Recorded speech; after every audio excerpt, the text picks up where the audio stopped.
Tudo bem, pessoal? Hoje comentário sobre Pânico 5, ou simplesmente Pânico, filme dirigido por Tyler Gillett e Matt Bettinelli-Olpin, lançamento da Paramount, que chegou nos cinemas do mundo inteiro no dia 13 de janeiro. Aliás, um lançamento muito aguardado porque Pânico construiu uma base sólida de fãs desde os anos 90.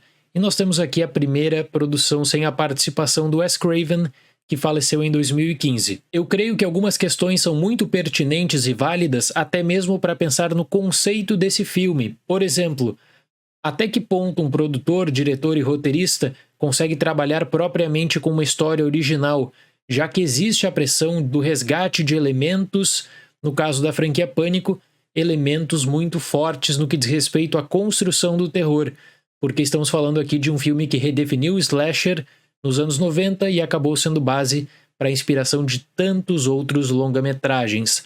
Além disso, quanto a personagens, como é que você consegue calibrar novos personagens com aqueles personagens clássicos com muita memória afetiva? E claro que com isso existe o risco também de que novas produções acabem desagradando uma base de fãs, especialmente aquela base de fãs mais purista, que rejeita qualquer tipo de inovação que fuja daquele ponto clássico, aquela zona de conforto. Pânico de 2022 está preocupado com tudo isso em diferentes níveis, seja na metalinguagem, seja na estruturação dessa nova história e também na apresentação de novos conceitos. Temos também a avaliação e reavaliação do terror no cinema, com comentários especialmente sobre as tendências da última década. O plano dos irmãos Weinstein era fazer Pânico 5 e 6 também com a presença do Wes Craven. Os resultados de bilheteria de Pânico 4, no entanto, foram frustrantes. A Weinstein Company decidiu dar um tempo com a franquia e depois começaram aqueles escândalos. Fico muito contente que a Spyglass conseguiu comprar os direitos de Pânico e tratou a franquia com muito respeito. Nós não temos aqui aquela mera sequência caça-níquel. Não, existe essa preocupação, por exemplo, com o legado do Wes Craven, com respeito à franquia Pânico, também a dimensão da importância de tudo que a franquia Pânico construiu para o cinema e a sua relevância no slasher. Os diretores demonstram muita paixão nas entrevistas e eu acho que isso faz toda a diferença. O título tá certo que causa certa confusão porque é apenas Pânico, informalmente que é chamado de Pânico 5, e aí isso pode gerar do espectador o seguinte pensamento: peraí, mas é um remake? É um reboot? Por que não é apenas Pânico 5? O filme responde isso com o conceito interessantíssimo de requel, que seria aquela união do reboot ou soft reboot, às vezes a saída, aliás, é a do remake, com uma sequência. Nós temos vários exemplos no terror ultimamente. Eu gostei das ideias, eu gostei do respeito dos diretores, penso que o retorno dos personagens tradicionais vale a pena, existe um sentimento de risco relevante. Ainda assim, eu reconheço que o arco final desse longa de 2022, pelo menos no meu caso, deixou a desejar e não está a par de Pânico 1 e Pânico 2.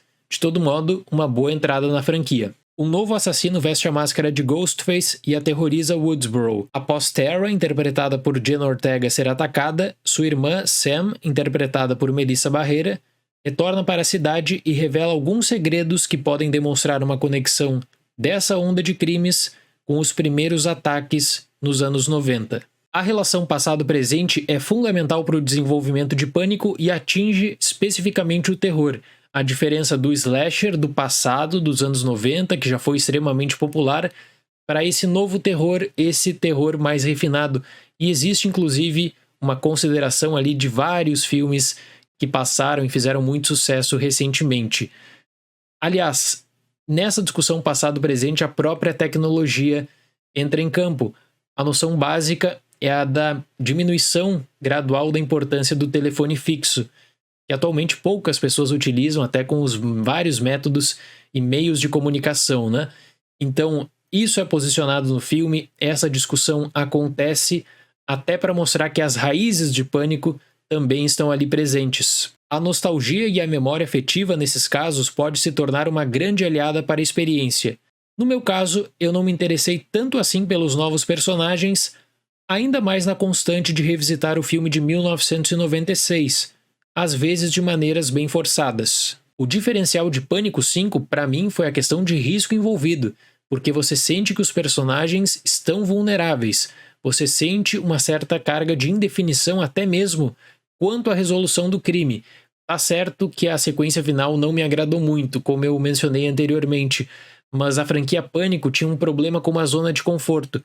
Criava personagens descartáveis e tentava passar a solução de casos complexos para 2 ou 3 pessoas. E Pânico 5 precisou ser mais duro em algumas decisões para salientar a necessidade dos personagens de Neve Campbell, Courtney Cox e David Arquette se envolverem mais uma vez com a série de assassinatos em Woodsboro. Os comentários sobre o terror em Pânico são feitos a partir da franquia Stab, ou seja, o filme dentro do filme, e existe o reconhecimento dessa dificuldade enorme de você criar e apresentar um longa-metragem que vai agradar aos fãs tradicionais, aqueles fãs mais puristas também, que cresceram com Pânico, que não querem ver qualquer tipo de desrespeito, da mesma forma que a distribuidora, no caso, precisa apresentar Pânico para novos fãs. Por 2 ou 3 vezes, dado o traço de humor tradicional de Pânico, o pré-anúncio do que vai acontecer acabou me afastando um pouco da experiência.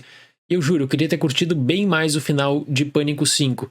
Eu acho que a busca também pelo filme de 1996 como grande referencial acabou criando uma certa barreira, até para conseguir dar conta de todo esse conceito que é bem explorado, que é bem trabalhado, para conseguir justificar esse título, apenas Pânico. As relações passado-presente, no entanto, são exploradas do primeiro ao último minuto e eu ressalto isso como um ponto positivo de Pânico. O Kevin Williamson, após as polêmicas de Pânico 13 e Pânico 4, não assina o roteiro, não tem participação criativa alguma, ele é produtor executivo. E o Marco Beltrami não retornou para a trilha sonora. Eu fiquei chateado na época do anúncio porque eu gosto muito do trabalho do Beltrami. A trilha é assinada pelo Brian Tyler e eu me lembrei muito do caso Halloween, porque na trilha sonora você sabe que a do Carpenter está em outro nível. Mas o Alan Howard, na franquia Halloween, fez o máximo possível para respeitar a base do Carpenter. E eu noto que o Tyler fez exatamente isso com o trabalho que o Beltrami já havia desenvolvido previamente, apesar de saber do reaproveitamento de muito material. Mas você tem os sons tradicionais de Pânico e toda a construção da tensão a partir de elementos característicos. A tecnologia é relevante em Pânico 5, em um grau maior até do que em Pânico 4, mas algumas cenas destoam, especialmente quando os diretores decidem engrandecer alguns atos e isolar tomadas, por exemplo, do movimento urbano. Aí você precisa de uma certa dose de boa-fé. A polícia está muito envolvida na repercussão, raramente está envolvida na investigação. Tá certo que essa é uma tendência da franquia Pânico, mas está em um outro nível, dado algumas decisões tomadas. O filme tem um trabalho apenas razoável para situar as vidas do Dewey, da Gale e da Sidney. Do Dewey e da Gale ainda você tem alguma coisa quanto à carreira. Da Sidney parece que isso ficou na sala de edição, parece que isso foi cortado e que vai virar uma cena extra no Blu-ray. Ela tem uma cena prévia de estabelecimento e depois ela já entra na história de uma forma bem diferente. O Ghostface tem suas características tradicionais quanto à perseguição e execução, e o importante é que esse filme não foge das suas próprias características também. É um filme violento, é um filme que tem surpresas, é um filme que tem, por exemplo, banhos de sangue. Além da metalinguagem, quando você analisa Pânico, você tem esses desafios propostos para o espectador. Quem que está por trás dos crimes? Qual é o objetivo? Qual é esse grande plano?